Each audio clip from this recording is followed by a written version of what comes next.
This is a show about getting spooked for fun, and neither one of the hosts are associated with the attractions discussed in any way, except for those skeletons in Devin's closet. Some topics may go from ghoulish to ghastly, so viewer discretion is advised. Welcome to the Great American Scream.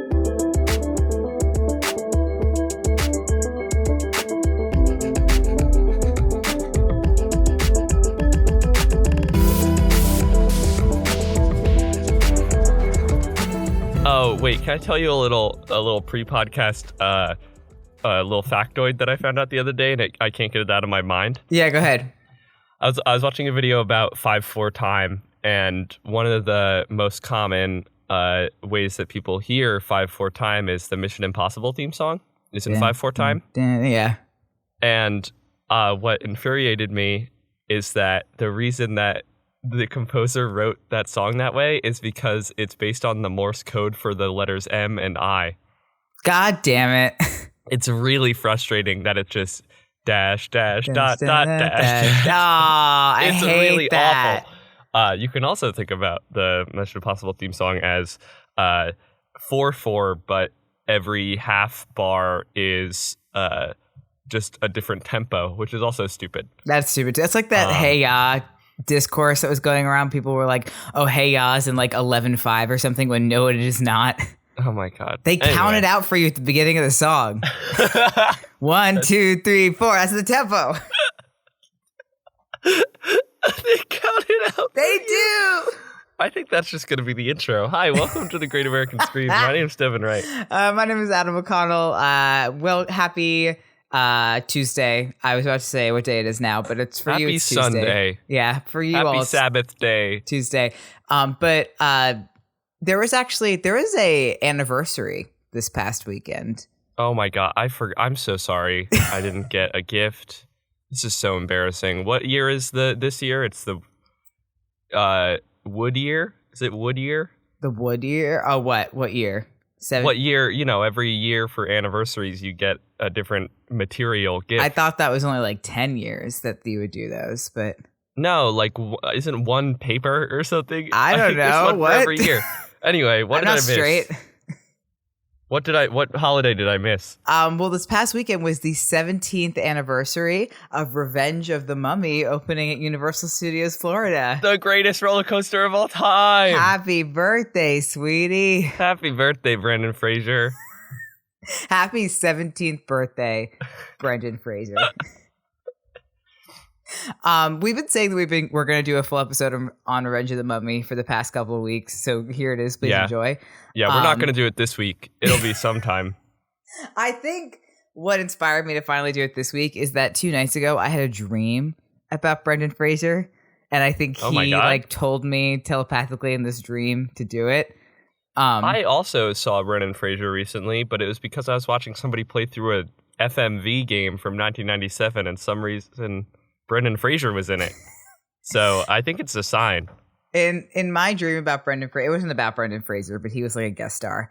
I was waiting for a train to go to work, and it just kept getting more and more delayed and wasn't coming. Then I just decided to like walk around the platform a little bit, and I saw Brendan Fraser, and I stopped to like talk to him, take a picture. He was very nice. And then when I finished, I turned around and I saw that the train was there. So I started running for it, and then I tripped, and I was holding a suitcase, I guess, and then half the clothes in my suitcase like flew out and became attached to the train as it pulled out of the station. And then I turned around, and I was at another subway station that didn't exist. So I went up to like the street level, and it was the middle of the night suddenly, and I approached a cop, and that cop was also Kenan Thompson. And I was like, please, I just need to get to 81st Street. And then he just started rattling off streets and subway stations that don't exist. And I started sobbing, and then I woke up. Well, I'm glad you started off this highly anticipated episode of the podcast by making everybody click off of it. So now, for the one person who enjoys listening to other people's dreams, we're now going to get into the episode. That's what inspired me to finally pick this episode, because Brendan Fraser was there, and I was like, man, we should do that episode on Revenge of the Mummy. I'm glad that's what you took away from this dream. Yeah. So Revenge of the Mummy, highly regarded as like not only just one of the best like indoor coasters ever, but just one of the best attractions in Central Florida in all the parks. It has won the Golden Ticket Award for best indoor coaster so many times that they stopped giving it out. Yeah, they had like, no more chocolate factories to give. They were like, it's just gonna go to Revenge of the Mummy every year, so they retired the whole category. Makes sense. And now it has like a legendary status. So if you have not been on this ride, Revenge of the Mummy is a combination dark ride and enclosed roller coaster located at Universal Studios Florida, Universal Studios Hollywood, and Universal Studios Singapore. The ones in Florida and Singapore. Euro Disneyland, just kind of weird. Yeah. There's one there too. They licensed it.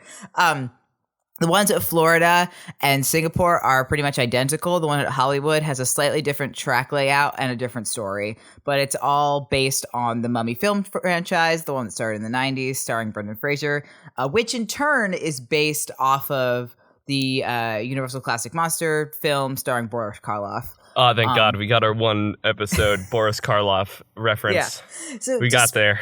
Well, so despite the fact that we might get a Universal Classic Monsters Land in the new Epic Universe based on the concept art, which like great, love it. Like I don't know what I'll do with myself. Listen, if that's true, it will be the ultimate Devin and Adam park because you'll have that and I'll have Nintendo Land. Yeah, I don't know what I'll do with myself.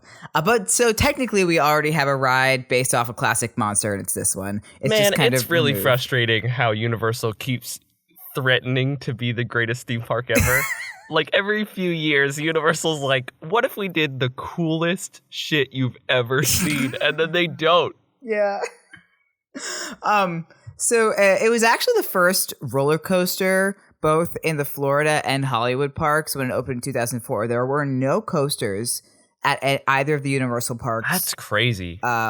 When they first opened, and this was the first one. And it's not even that much of a major coaster because Rip Ride Rocket didn't open until a couple years later. Yeah, and then Hulk, and then Dueling Dragons. Yeah. Oh, man.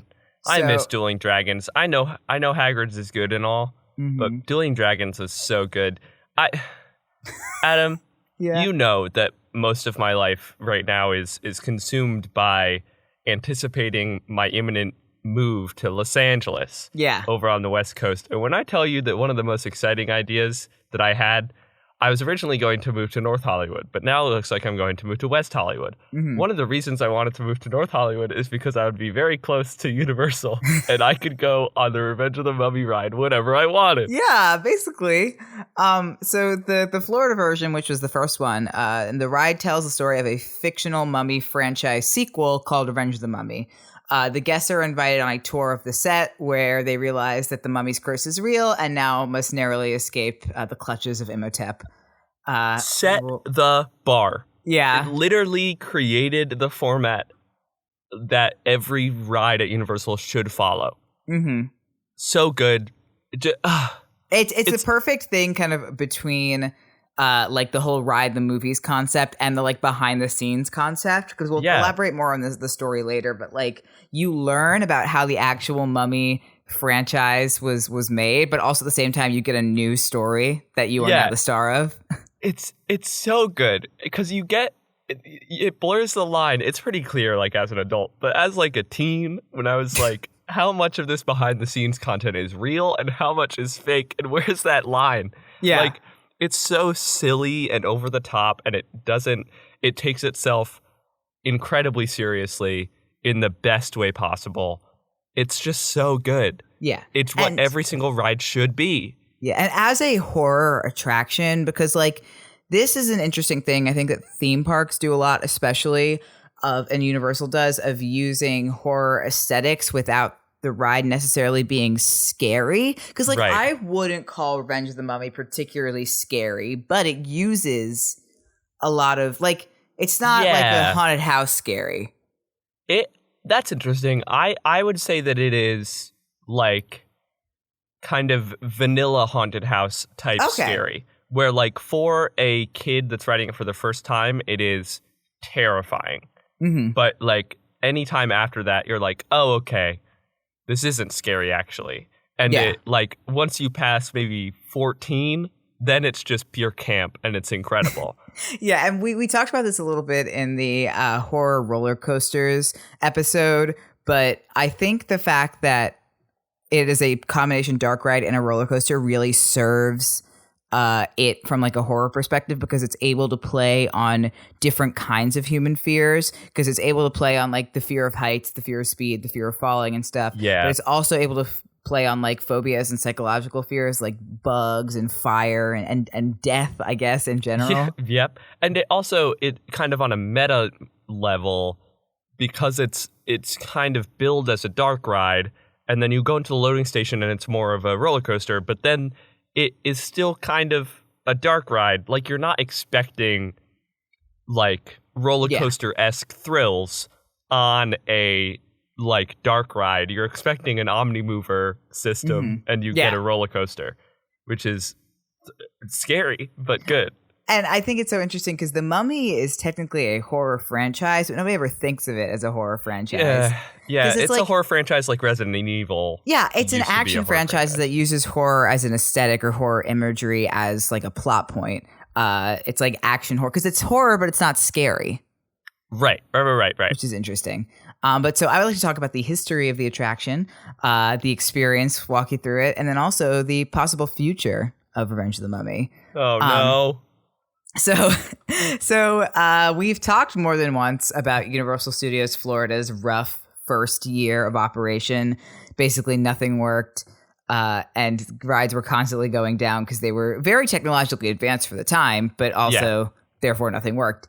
But by like the mid-90s, they had established themselves as a pretty prominent theme park destination in Central Florida. Not as big as Disney. Disney was still kind of leagues ahead of them, but they were kind of working their way up there. They were trying, they were putting in the effort. The thing that you give to Universal in the 90s is their like willingness to just throw stuff at the wall. Like Disney, and even up until now, Disney has always been like playing it safe in the theme park realm, especially in Florida. Like there was not, other than Epcot, kinda, everything was very safe. Everything was calculated and not always successful, but always calculated and thought through. Universal was like, what if we put a shark animatronic knee deep in the water? That seems like a great idea. What if we put fire very close to the guests? And we'll talk about that with The Mummy too. But that's the big thing that Universal had going for it concept-wise was this ride the movies concept that Disney at this time, like Disney as we know it now is kind of, and people complain about this, Disney's kind of very IP heavy approach to their new attractions. That was always Universal's deal. And at this time, Disney was still working kind of more on the like original concept attractions.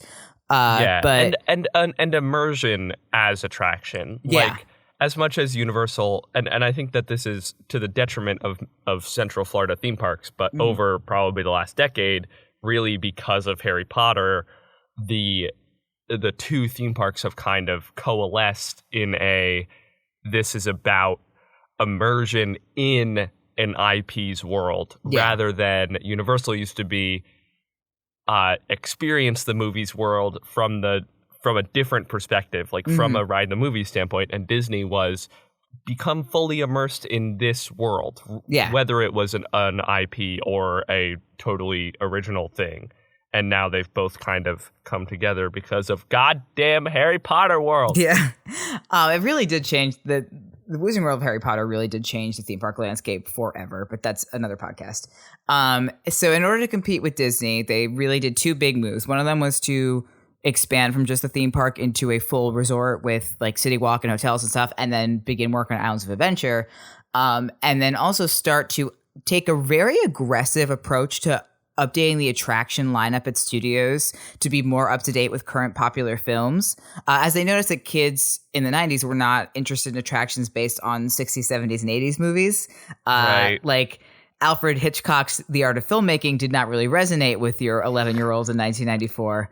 Right, but that might have been because of that specific thing. Like, my issue with this is, like, you lose the kind of what I would think of as Universal's kind of shtick of not even classics, but like trying to always be modern Hollywood is not sustainable. No, not at all. At all. But that's the approach that Universal is taking right now. There's a very sort of nothing is sacred approach to the way that Universal closes and creates new attractions. Like the only opening day attraction left at Universal Studios Florida is E.T., and that's because if they close E.T., Spielberg is going to explode. Yeah, and I would also explode. I would be there with him on the barricades. I would chain myself a la to a giant red oak. I would chain myself to the gate of ET so they don't tear it down. But it's so interesting because Universal also, whenever they market, like they use Harry Potter to market, but they market with Jaws and E.T. and Back to the Future, all stuff that's not there anymore, but people still think are synonymous with Universal Studios. And it's so interesting how that works. Still there.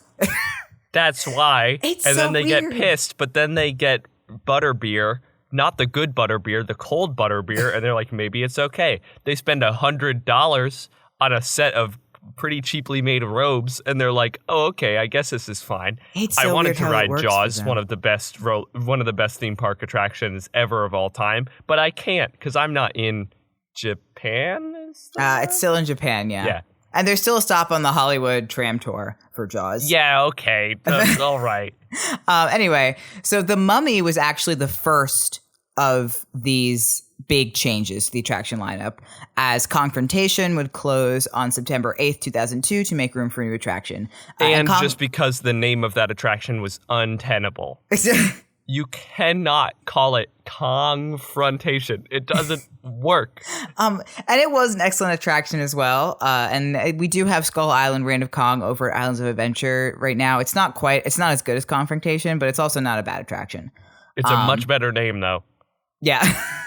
But yeah, The Mummy was the first kind of like big replacement, making it right now one of the oldest rides in Universal Studios. And it opened in 2004. That's crazy. Isn't that weird? I think it's oldest, only second to The Mummy, probably. Oh, yeah. I mean, only second to E.T., sorry. Adam, my brain thought you said E.T., so that's interesting. You know what I meant to say. Okay, so the first two films in the Mummy franchise, The Mummy and The Mummy Returns, were absolute smash hits at the box office. Unexpected smash hits. They did not anticipate these movies making that much money. They understood the assignment. Yeah, with a combined box office gross of almost $1 billion for these two movies. So it was the obvious pick for a new attraction. It was the hot thing. It's so weird to think that like The Mummy was the hot thing. It was like the Avengers. Like, I mean, Brendan Fraser we was could have the moment. We could have had a whole Mummy land. We could have had a Mummy campus. The Mummy campus. I like that you are saying, you know, if we were to tease this metaphor out, or this analogy out, the idea would be that the Mummy was Iron Man, and things expanded from there. But in your universe, it's just the Mummy, and in this world, we would have the Mummy campus, and there would be a Scorpion King ride, and there would be a Mummy ride. And there would be another Scorpion King ride. Well, that's the level of hype that people had, and especially Universal had for the Mummy. We're crazy about it. This could have launched the Dark Universe, but they said, no, we have to wait 10, 15 years and make a really bad Mummy, and that's going to launch the Dark Universe. And that's when we'll strike. God, please save the Dark Universe. Somebody make a good Dark Universe movie. Invisible Man was fine, but you gotta, please just make a good one. We can do it. Anyway, so the Mummy also, I think, has survived this long in the park because despite it being based on a late 90s movie that's really not as culturally relevant now, it kind of has a timeless feel to it because of its roots in the original Boris Karloff movie. Like the Mummy's, it's not going to fall kind of like out. We don't, even though it is very obviously about the film, we don't really like the Mummy's the Mummy. It's got this timeless feel to it. I feel as though the same kind of thing that probably led them in the mid-90s to be like, we can't be all about Jaws and E.T. and all of these 80s movies was probably going through their heads in like 2010 about the Mummy, but they did the smart thing and rode that out until now. When people ride the Mummy, obviously they're like, oh, this is just a kick-ass ride with screams and thrills, and I love it. I'm loving this roller coaster. But they also are like, oh, The Mummy. What a good early 2000s flick. Oh, remember really? Brendan Fraser? The ride is what's keeping the movie culturally relevant, at least within like the theme park community. I was about to say, within a very small community. Yeah. Because it, like the iconography, it's so iconic. People would riot if they tried to close The Mummy. It's very iconic as a Universal Studios attraction. Yeah. But anyway, so they were like, we need to make a ride out of these movies that made us a ton of money. So John Murdy, that ride next to the monstrosity Fast and Furious? No, it's a little ways down. Mummy is next to it's around the corner from Jimmy Fallon. I hate that sentence is a sentence that exists. Why I don't feel like going through this episode with a fine-tooth comb and bleeping the curse words I say, so I won't say the F word. But why is Jimmy Fallon in Universal Studios? Get him out. A lot of questions there. That ride, again, is fine. It's another motion simulator with the big screen. Anyway, so we have to make a ride based off of this multi-billion-dollar movie franchise. John Murdy, who was the head of Universal Creative at the time and is the Lord of Halloween Horror Nights, collaborated with Stephen Sommers, who was the director of the first two films, to create what Universal billed as the world's first psychological thrill ride. We've heard this song and dance before from Alton Towers. Yeah, I've heard this. I've been down this road before with you. So premiere rides Fool me once, and yeah, shame on you. Fool me twice. Can't fool a fooler. So Premier Rides and Dynamic Attractions, which are two pretty big theme park manufacturers in Florida, created the roller coaster portion of the ride, which uses linear induction motors to launch riders from 0 to 45 miles per hour in 1.5 seconds, which is not super fast, but a pretty solid launch. It's a good launch for an indoor dark coaster. Because have we talked about like Space Mountain feels way faster than it actually is because it's in the dark. Yeah. And you're swooping and swinging through this wonderful world that Walt's made for all of us. And Mummy is the same way because when you're in the dark, 45 miles an hour feels like 137,000 miles an hour. The Mummy feels way faster than it is. It is not that fast. It is it's just a little bit faster than Gringotts. I think Gringotts caps out at like 35 or something during the fast parts. Yeah. I have complex feelings about that ride. This is the theme park podcast. Anyway, so these motors will also be used to propel riders through the dark ride portion and at one point in a backwards drop. So the ride costs around $40 million to make and would open on May 21st, 2004 at Universal Studios Florida. And the following year, it was announced that Universal Studios Hollywood would also get the attraction, replacing the E.T. adventure and famously upsetting Steven's the wrath of Steven and warning Universal that if they tried this again, the wrath of the Spiel would fall upon them like the bolts of lightning from Zeus's hand. Like, why do you think that E.T. Adventure is still at Universal Studios Florida? It's because the Sword of Damocles is swinging over Universal Creative's head, and that if they drop E.T., that's cutting the string. It's cutting the string, and to be clear, what we're saying is that Steven Spielberg will personally burn down the entirety of Universal Studios with his own hands. Yeah. He won't build he won't set fires. He will, with the pure energy of his ire, burn the park to the ground. Yeah. There's some excellent photos from the reopening of this attraction of Brendan Fraser and Arnold Vosloo, who plays Imhotep, blowing the door open with like that fake kind of like dynamite plunger. Yeah. And then Arnold hops on Brendan's back and they piggyback ride to the attraction. And that is the kind of working relationship I would like to achieve with you. I think Devin. That is very us. I think that's what we're going to do to go into Halloween Horror Nights this year. So now the attraction, the experience itself. We're going to be talking about the Florida one primarily because that's the one that we've been on.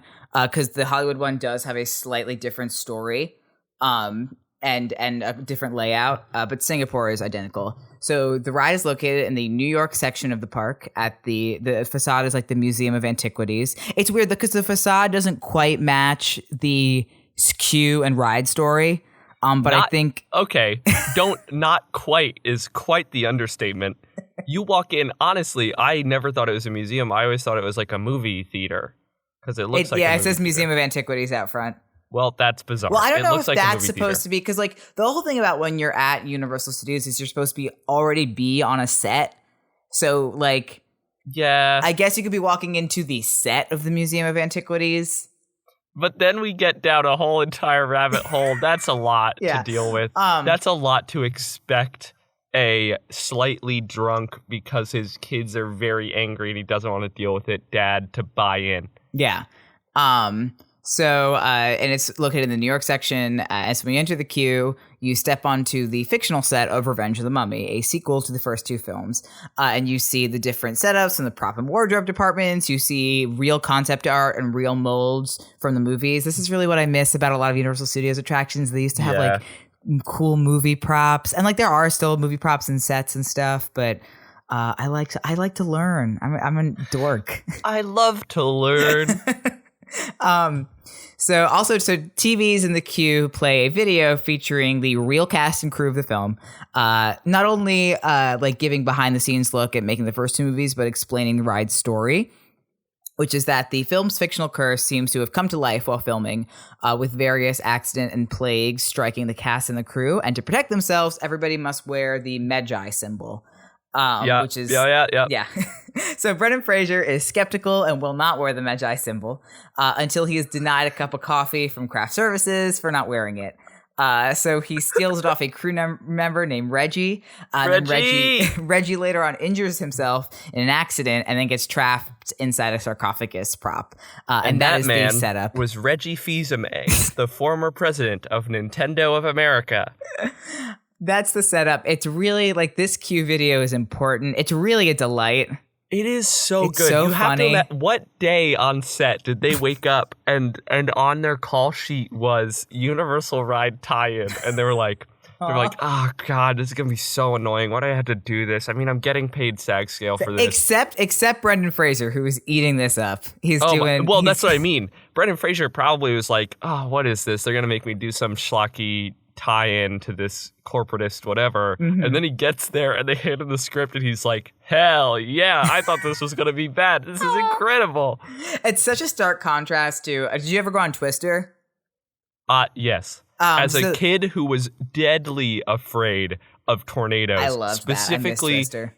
When we went to Florida for the first time when I was like coherent, I was like, there's going to be a tornado and we're all going to die. And my family decided that the greatest ride for me to go on in that moment was Twister. Oh, it's so cool. But that's such a stark contrast to the Twister pre-show where, what are the two stars of that film? Helen Hunt and the other dude who hate each other so much that it's two separate videos because they would not film the pre-show for this attraction together. Meanwhile, Brendan Fraser is loving every second of being this fictional version of himself. Oh, God. So the queue then transitions onto the set of the film, which is a very cool Egyptian tomb. Universal queues are, like, when they're good, they're good. Like, there are some not so great Universal queues, but when they're good, they're good. This queue is wild because, like, like, the idea is that we're on set, but the thing about like, oh, you have to wear this symbol, it's like implying that the set of the movie is somewhere within the Mummy. Like it's almost implying that the Mummy is based on a true story and that they went to the location to film it. So like you start out being like, oh, this is a movie set, movie props, and then you're in the ruins of some Egyptian temple and you're like, what? How did I get here? Yeah, and the queue, then you walk up to the second floor to board these mine cars. I only included this because why is Universal Studios always making me walk upstairs? You have to walk upstairs on Jimmy Fallon. You have to walk upstairs on Gringotts. You have to walk upstairs in The Mummy. I'm on vacation. Why do you keep making me walk upstairs? I have a solution to the Jimmy Fallon stairs. Yeah. Don't go on the ride. Demolish the ride. Why do I always have, like, I'm on vacation. Why are you always making me walk upstairs? I walked like 20 miles this week.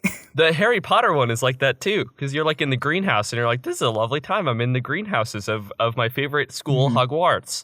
and then you're forced to walk upstairs in this greenhouse. The Gringotts which is one not is accurate to the book. Yeah, the Gringotts one is funny because you go in the Gringotts elevator that brings you underground first, and then as soon as you get out of the elevator, you have to walk upstairs. I know it's not a real elevator, but still. Right. Like in the fiction of the world, you have gone down into the depths of Gringotts just to grab some 3D glasses, and then you had to go up the stairs. Anyway, so you board these mine cars. These two mine cars that are kind of like they're attached, and then when the roller coaster portion starts, they kind of slightly detach for the twists and bends and stuff. Yeah. So in the first show scene, you roll up, you see Reggie, the missing crew member, partially mummified inside a sarcophagus. And he warns the riders, are you insane? Get out of here. The curse is real. This whole place is a trap. He's after your souls. Look for the medjai symbol. It's your only hope. Very iconic opening monologue from Reggie. An incredible opening monologue. What I appreciate about this ride, and I think it's one of the reasons that it's the peak of Universal ride design, is the pull of we're not going to base this ride on Brendan Fraser. We're not going to base this ride on making you a character. We're going to create a new character canonical to this ride alone, whose name is Reggie. And that's such a good name. Like, you could have gone with a lot of basic, cast and crew member name. Yeah. You could have had Jim, Dale, John, all of these names, but you went with Reggie. And I have to, whoever the guy that named Reggie was, put him in charge of the new expansion, because it will be incredible. Yeah. It's just such a good pull. It's so good. And these opening lines are some of the most iconic lines to the attraction besides the one at the very end. That's the one that's on t-shirts. It's are you insane? Get out of here. The curse is real is on t-shirts and merch and stuff. Which, to be fair, is not enough. It should say, are you insane? Get out of here. The curse is real. This whole place is a trap. He's after your souls. Look for the medjai symbols. It's your only hope. It should be the entire thing. Unfortunately, Reggie's moment is short-lived because then Imhotep appears and sucks out Reggie's soul. You introduce this incredible character named Reggie, and he's gone within seconds. Kill him. He's dead. He is not alive again by the end of the attraction. Reggie is gone. Alive again. Reggie, let's be clear. Reggie's dead. Our good friend Reggie is dead at the end of this ride. Yeah. Everybody else is fine. The ride, it's fine. The movie comes out. We already know in fiction that the movie finishes filming. Brendan is able to get his coffee from craft services, and the movie comes out and makes $1 bajillion. But Reggie, our good, let's be clear, this sweet boy is dead, and he can't come back. This Imhotep animatronic is 6'8", and was actually so advanced and realistic for the time that they had to reprogram some of the movements to be more jerky, so it looked like a dead mummy and not a human. It also weighs 680 pounds. Na'vi River Journey wishes. I mean, the Na'vi River Journey animatronic is, to be clear, way more advanced than the Imhotep one, but the Imhotep one is pretty advanced. Right, but let's talk about the timescales here. They did this in, 2002. 2000 whenever, and it took Na'vi River Journey until 2017. I think 2017. How has that park been open for 4 I know. years? I was just thinking about it because I went to Disney with some of my friends when we finished freshman year, and we went 2 weeks before Pandora opened, so that must have been 2017. Yeah, I would have went right around when it opened. Mm-hmm. And I didn't even clock that it was open. Yeah. 4 years, baby. Y'all.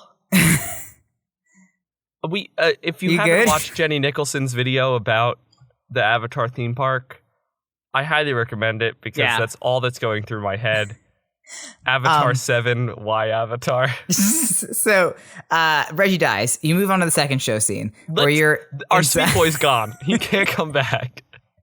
You move on to the next show scene, which is inside a chamber of treasures. And Imhotep's face appears on the screen and gives us a little poem.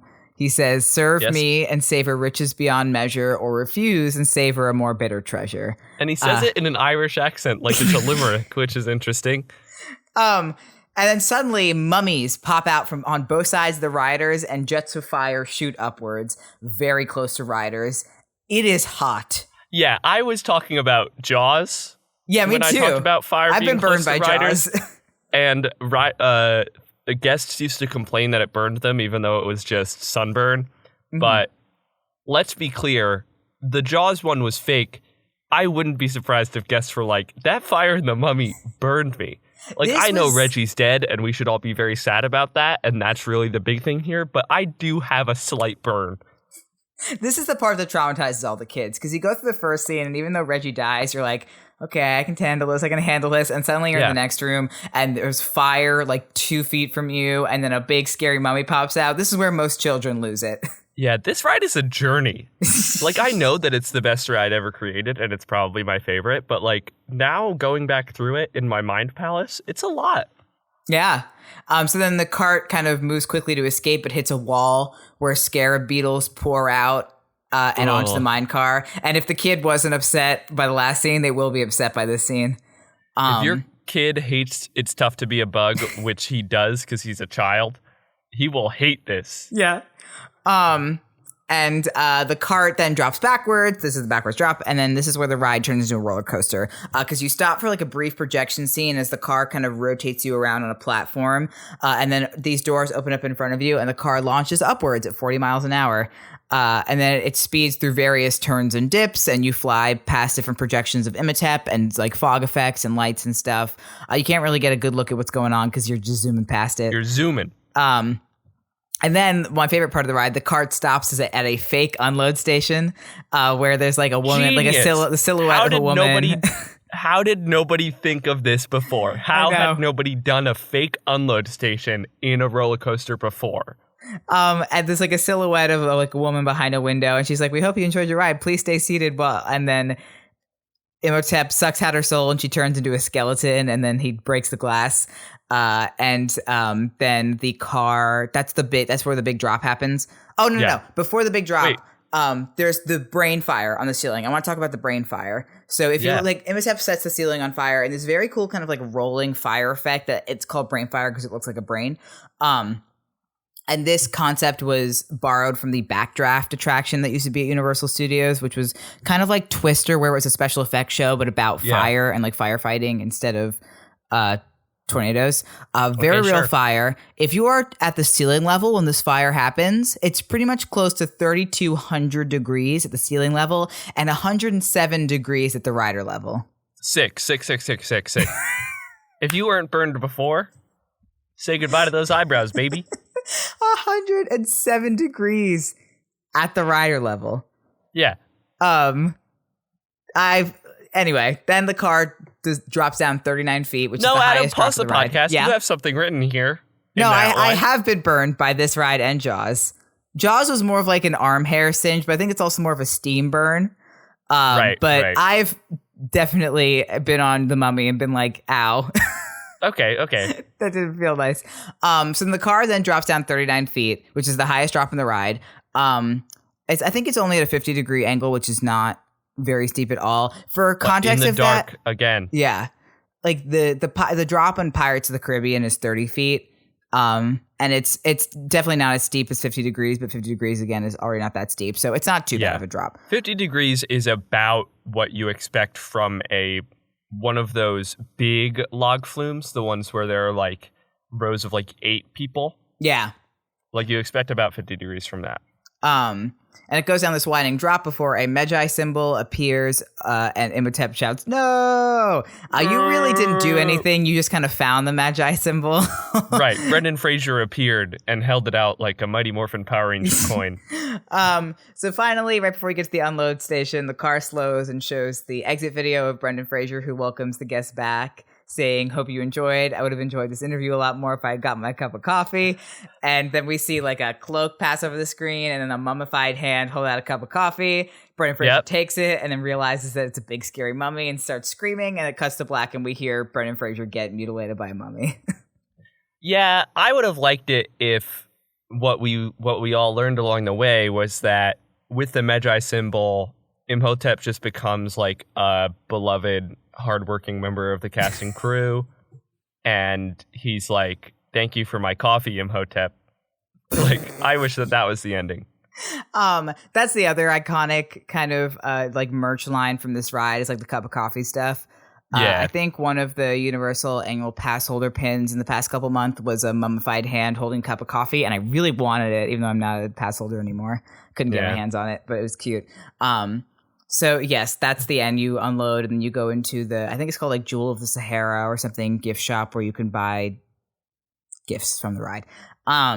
This ride is insanely well received and is still one of the most popular rides in the park. It doesn't tend to have a super long line, but that's also because it has a high capacity. Like they can just kind of just send cars, which is nice.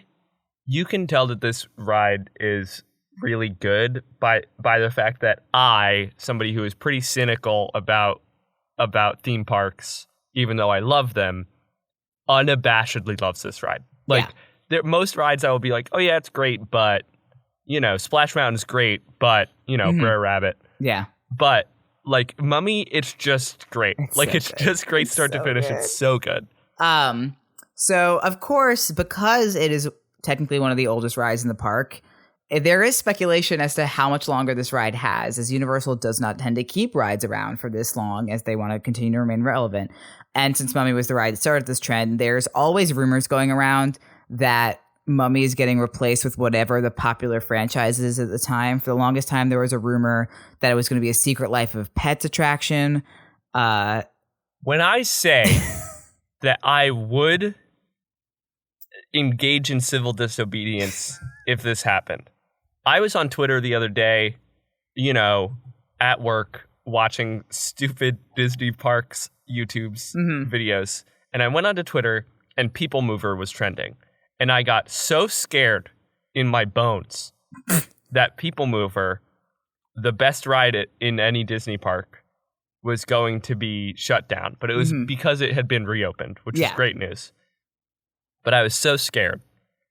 There are two rides in this world that make me feel that fear in my bones when I hear them talked about. And they are the People Mover and the Revenge of the Mummy. Yeah. There is no greater dishonor to be thrust upon the legacy of Brendan Fraser, who has already gone through it. Yeah. And no greater crime to the legacy of our sweet boy Reggie than to replace this ride with a Secret Life of Pets ride. You've already flanked this incredible ride with the awful, non-comedy death of culture that is Jimmy Fallon. If anybody is listening that is involved in casting, this is a joke. For legal reasons, this is a joke. You've already done this to him. You cannot go this far no further. This is us giving you permission that if Universal announces that they're closing this ride, I don't know what quite to do about it, but to do something. I would say that this is us giving you permission to use my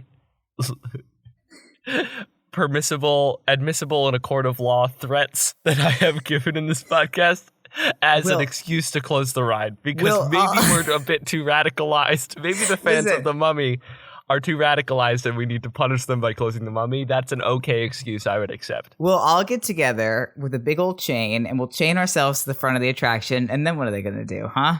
It'll be like that episode of Zack and Cody with the Liberty when they went back in time to colonial times and they chain themselves to the Liberty Tree and they say, "Don't mess with me or the Tree of Liberty." Except we would say, "Don't mess with me or the Revenge of the Mummy." There you go. It was one beat off. You could just cut that. Don't mess with me or Revenge of the Mummy. Yeah. The only rumor that had some standing was that there was a rumor of a possible re-theme to the new Mummy film when it came out in 2017 if it was successful. But it bombed, so we get to keep good Mummy. The problem is if you re-theme it to another Mummy property, then Brendan Fraser isn't in it. Yeah. And then the whole ride falls apart. Yeah. This concludes our Mummy discussion. This is the end of the episode. Cut off now. Yeah, I do think this ride has at least a couple of years left in it. Like, I think The only thing I could ever predict is that maybe after Epic Universes open, that they would maybe consider. I'm going to get so riled up, Adam. We're ending the podcast when I am riled. Okay. You can't give me options for them to close the ride. They can't close the ride. No, it is safe. It is safe. I would call Revenge of the Mummy safe. Okay. Safer than anything else in that park, honestly. That's fair. I mean, like... Except for E.T. Except for E.T. Let's be clear.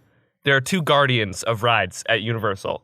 The guardian of E.T. is Steven Spielberg, and the guardian of the Mummy is me. Yeah. And I will not allow it to be closed. So long as I am living. Until I join Reggie up in the sky, the Mummy will not close. Yeah, pour one out for Reggie, if you're listening. Yeah, thank you for listening to this episode of the Great American Scream. This one is dedicated to Reggie and his family. If you enjoyed, please leave a rate and review on iTunes or follow us on Spotify. The best way to spread the way of the show. Best way to spread the word about the show, though, is to tell a friend about it, because word of mouth is the best medicine, is what they say. We also have a Patreon. It is patreon.com/greatscreampod. If you want to keep funding this absolute train wreck of an audio video program, then you can check that out. We have tons of great rewards, including early access to the pod on Mondays. You can be part of our Monday crew instead of our Tuesday crew. If you go back to when we said, hey, happy Tuesday, you could be somebody who tweets at us and says, actually, I listened to this on Monday because I pay you money on Patreon. You could have that cool for us. That could be all yours. That could be you. Yeah. That could be you holding your hand. Anybody? My World 2.0. Anyway, thank you. This is all stalling because I was trying to pull up the Patreon list. Wait, I need to do social media first. Adam, can you put our social medias? You can check us out on Facebook at The Great American Scream, or more frequently on Twitter and Instagram at Great Scream Pod. Please send us your opinions on Revenge of the Mummy. But not the negative ones. Only the good ones. You can tweet at us or post using hashtag TGAS. And as always, if there's something you would like to hear about on the show, please tweet at us or post because your suggestion may become the topic for a future episode. Yes, special thank you goes out to Michael Segudo, who does the disclaimer at the beginning of the show, as well as to Stevie Viola, who does the intro and outro music. You can find him on Twitter and YouTube. Also, a special shout out to all of our patrons on the Man in the Fields level or higher. So thank you to Regina, Ben, Bree, Gail, Joyce, Melinda, and Chris. I've been Devin Wright. I'm Adam O'Connell. And hopefully you have been spooked. I would have been spooked by this more by this episode if I had gotten my cup of coffee. I hand you a cup of coffee, but my hand is a mummy. Because actually, the whole time, I was Reggie. It's like in the Roblox RP brackets. Hands you a cup of coffee, but I am a mummy. But hey, if you're going to roleplay on Roblox, do it safely.